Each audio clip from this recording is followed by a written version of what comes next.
नमस्ते। आज के इस बेहद खास और नई चर्चा में सीधे विषय पर आते हैं। आज हम एक ऐसे खगोलीय संयोग का विश्लेषण करने वाले हैं जो सच में बहुत ही दुर्लभ है।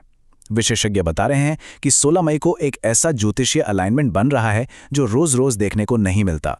तो बिना किसी देरी के इस ब्रह्मांडीय घटना के हर एक नियम, उपाय और इसके असली महत्व को बिल्कुल सरल भाषा में डिकोड करते हैं।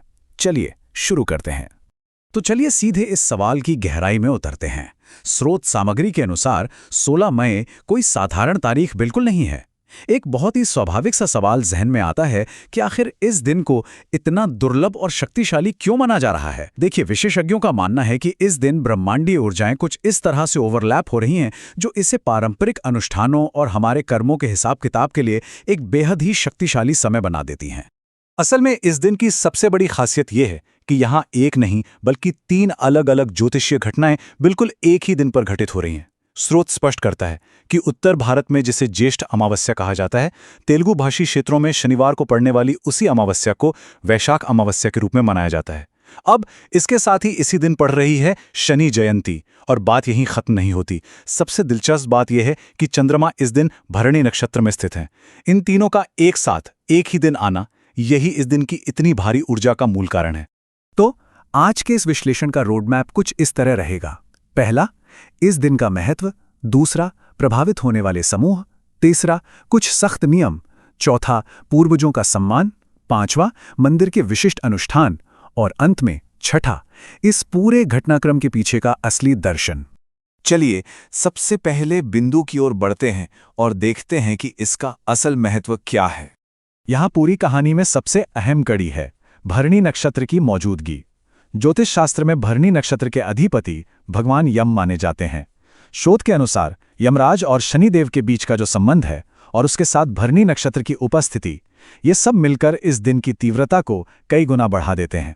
आसान शब्दों में कहें तो ये संयोजन इस दिन की पूरी ऊर्जा को हमारे कर्मों के लेन देन और पूर्वजों या दिवंगत आत्माओं के साथ हमारे आध्यात्मिक संबंधों पर पूरी तरह से केंद्रित कर देता है। अब आगे बढ़ते हैं अपने दूसरे हिस्से की तरफ, यानी इस खगोलीय घटना से प्रभावित होने वाले समूह कौन से हैं। यहाँ स्रोत एक बहुत ही चौंकाने वाला और दिलचस्प कनेक्शन सामने लाता है। आमतौर पर हम यही सोचते हैं ना कि शनि दोष का असर सिर्फ जन्म राशि पर पड़ता है, लेकिन विशेषज्ञ इस प्रभाव को सीधे तौर पर हमारे काम या पेशे से भी जोड़ रहे हैं। अगर कोई लोहे या स्टील के उद्योग में है, तेल के व्यापार से जुड़ा है, वाहनों का काम करता है या फिर पुराने कबाड़ का व्यवसाय करता है, तो स्रोत के अनुसार उन पर भी इस घटना का बहुत गहरा असर होने वाला है। ये राशि और पेशे का एक बहुत ही रोचक और नया नजरिया है। तीसरा बिंदु जो कि समझना बेहद जरूरी है, इसके सख्त नियम और सीमाएं। देखिए, ये जानना जितना जरूरी है कि क्या करना है, उससे कहीं ज्यादा जरूरी ये जानना है कि क्या बिल्कुल नहीं करना है। यहाँ 2 बहुत ही स्पष्ट दृष्टिकोण सामने आते हैं। एक तरफ भौतिक पाबंदियां हैं, जैसे बाल न कटवाना, शेविंग न करना, शरीर पर तेल न लगाना और किसी भी तरह के मांसाहारी भोजन या शराब धूम्रपान से पूरी तरह दूर रहना। लेकिन दूसरी तरफ जो बात विशेषज्ञ सबसे ज्यादा जोर देकर कहते हैं वो है व्यवहारिक नियम।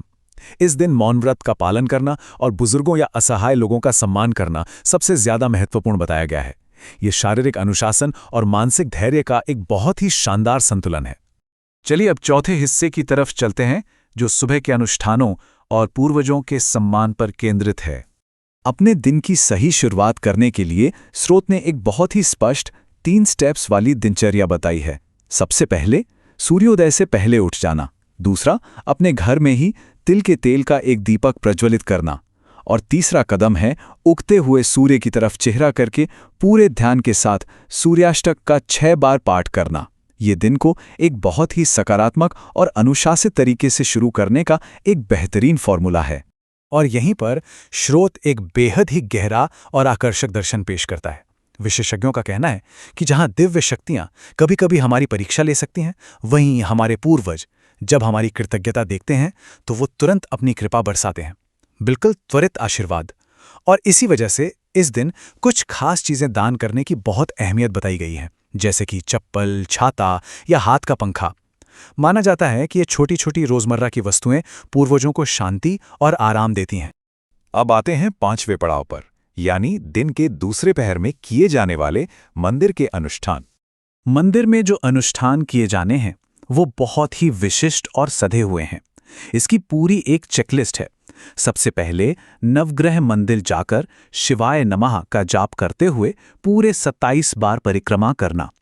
फिर खास तौर पर लोहे या मिट्टी के दिए में काले तिल का तेल जलाना और अंत में काले तिल के साथ चावल और गुड़ मिलाकर भोग लगाना।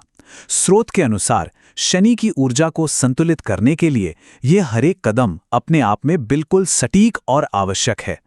और हाँ, ये अनुष्ठान सिर्फ मंदिर की चार दीवारी तक सीमित नहीं रहते, ये समाज से भी जुड़ते हैं। स्रोत कुछ विशिष्ट वस्तुओं के दान की सलाह देता है। यहाँ जो बात सबसे ज्यादा ध्यान खींचती है वो है सफाई कर्मचारियों के लिए विशेष दान, उन्हें भोजन या रसोई का राशन भेंट करना। इसके साथ ही पारंपरिक रूप से किसी ब्राह्मण को काला कपड़ा, लोहे की कीलें, सेंधा नमक और गुड़ दान करना इस पूरी प्रक्रिया को मुकम्मल करता है। और अब हम अपने अंतिम और शायद सबसे सशक्त बिंदु की ओर बढ़ते हैं, इसके पीछे का दर्शन। यहीं पर स्रोत समाज में गहरे बैठे एक डर की पूरी तस्वीर ही बदल कर रख देता है। देखिए, आमतौर पर शनि को लेकर एक बहुत बड़ा हौवा है। एक डराने वाली, दंड देने वाली शक्ति या राक्षस के रूप में उन्हें देखा जाता है। लेकिन विशेषज्ञ इस पुरानी धारणा को सिरे से खारिज करते हैं। उनका स्पष्ट नजरिया है कि ये कोई डराने वाली शक्ति नहीं है, बल्कि एक ऐसी ऊर्जा है जो हमें हमारे पिछले कर्मों का हिसाब चुकाने और जीवन की बड़ी बड़ी मुश्किलों का डटकर सामना करने की हिम्मत देती है। ये डर को ताकत में बदलने का एक बहुत ही शानदार उदाहरण है।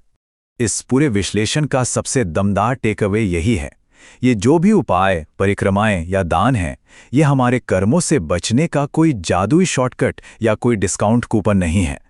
हम यहाँ कोई माफ़ी नहीं मांग रहे हैं, बल्कि ये सारे अनुष्ठान अपने भीतर उस लचीलेपन और उस मानसिक तथा शारीरिक शक्ति को जगाने का एक जरिया है जिसकी ज़रूरत हमें जीवन की अटल चुनौतियों से पार पाने के लिए होती है। तो ये सारी बातें हमें इस अंतिम और विचारोत्तेजक प्रश्न पर लाकर छोड़ देती हैं।